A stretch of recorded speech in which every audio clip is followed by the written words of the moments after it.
Pernah kepikiran nggak, apa sih yang ngebedain proyek yang sukses besar dari proyek yang gagal total? Nah, di dunia logistik, taruhannya itu tinggi banget. Jadi, dalam paparan singkat ini, kita akan bedah kerangka kerjanya, biar proyek kalian nanti nggak berakhir jadi bencana yang mahal. Kita mulai dari pertanyaan yang paling penting. Gimana ceritanya sebuah proyek, entah itu bangun gudang atau implementasi sistem IT, bisa meleset dari anggaran sampai miliaran rupiah? Sering banget, akarnya itu cuma kesalahan kecil yang dibuat di waktu yang salah. Tenang, di akhir pembahasan ini kalian bakal tahu persis gimana cara menghindarinya.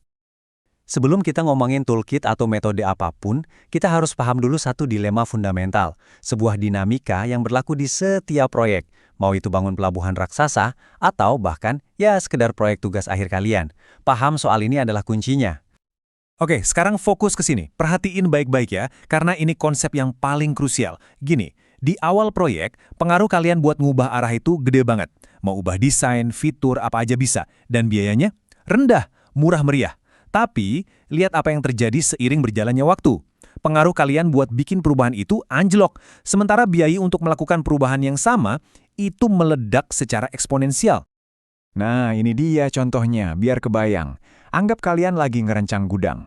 Kalau mau ubah desain pintu bongkar muat di gambar komputer, mungkin cuma butuh beberapa jam. Gampang. Tapi, gimana kalau permintaan yang sama itu datang pas fondasi betonnya udah dicor? Wah, biayanya bisa ratusan kali lipat. Belum lagi harus bongkar pasang, rekayasa ulang, dan pasti proyeknya molor. Inilah dilema inti yang harus kalian taklukkan. Jadi, gimana caranya para profesional ngatasin dilema berisiko tinggi ini? Tentu mereka nggak kerja serampangan. Mereka pakai kerangka kerja yang terstruktur. Nah, kita akan bahas 5 kelompok proses dari PMBOK. Anggap aja ini bukan teori buku teks yang ngebosenin, tapi lebih kayak toolkit universal buat menavigasi proyek yang rumit. Ini dia kelima kelompok prosesnya. Tapi, ada satu hal penting yang harus kalian tahu. Ini tuh bukan fase yang lurus satu arah kayak lari estafet. Jangan bayangin gitu. Anggap ini sebagai serangkaian aktivitas yang sering tumpang tindih dan berulang.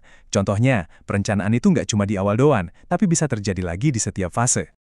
Oke, kita mulai dari yang pertama, inisiasi. Kenapa ini penting? Karena sebelum kita keluarin uang sepeser pun, langkah ini mastiin semua orang setuju soal tujuan proyek. Hasil utamanya adalah project charter, atau gampangnya, akta kelahiran proyek. Dokumen inilah yang ngasih kalian wewenang resmi dan ngejaga proyek biar nggak jalan tanpa arah yang jelas. Nah, disinilah pertempuran sesungguhnya dimulai, perencanaan. Ingatkan dilema biaya perubahan yang bisa meledak tadi. Nah, disinilah cara kita menaklukkannya. Perencanaan yang matang di awal itu adalah investasi termurah dengan hasil paling gede. Di tahap inilah kita bikin peta jalan yang super detail biar nggak kejeblos ke kesalahan-kesalahan mahal nantinya. Selanjutnya, pelaksanaan. Di tahap inilah semua rencana diubah jadi aksi nyata. Sebagian besar anggaran proyek habisnya di sini. Mulai dari ngecor beton sampai nulis kode program, semua dikerjakan di sini. Di fase inilah perencanaan yang bagus mulai kelihatan hasilnya. Dan sebaliknya, perencanaan yang buruk mulai nunjukin biayanya. Sambil proyek berjalan, kita butuh sistem sarafnya. Nah, itulah fungsi dari pemantauan dan pengendalian.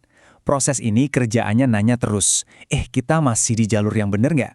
Ini tuh kayak satpam yang ngejagain proyek dari scope creep alias pembengkakan lingkup kerja dan mastiin setiap perubahan itu dievaluasi dulu, bukan asal diterima aja. Dan yang terakhir, penutupan. Banyak tim suka ngelewatin tahap ini, padahal disinilah letak harta karunnya, yaitu investasi buat kesuksesan di masa depan. Ini bukan cuma soal serah terima proyek, tapi tentang ngumpulin lessons learned. Apa yang berhasil, apa yang salah? Jawaban dari pertanyaan-pertanyaan ini adalah aset paling berharga buat bikin proyek kalian berikutnya jadi jauh lebih baik. Oke, sekarang kalian udah punya toolkitnya nih. Tapi pertanyaan berikutnya adalah, gimana cara pakainya? Karena dalam manajemen proyek, satu ukuran itu nggak cocok untuk semua. Kalian harus pinter-pinter milih pendekatan yang tepat berdasarkan satu faktor kunci, tingkat ketidakpastian proyek. Dan ini dia dua ujung spektrumnya. Di satu sisi ada prediktif atau yang biasa disebut waterfall.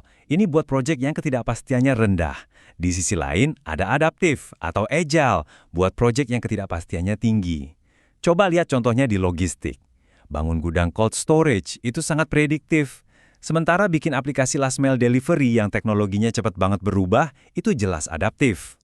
Coba kita bedah yang prediktif. Kenapa namanya waterfall atau air terjun? Ya karena alurnya itu satu arah ke bawah. Setiap fase harus selesai 100%, baru bisa lanjut ke fase berikutnya.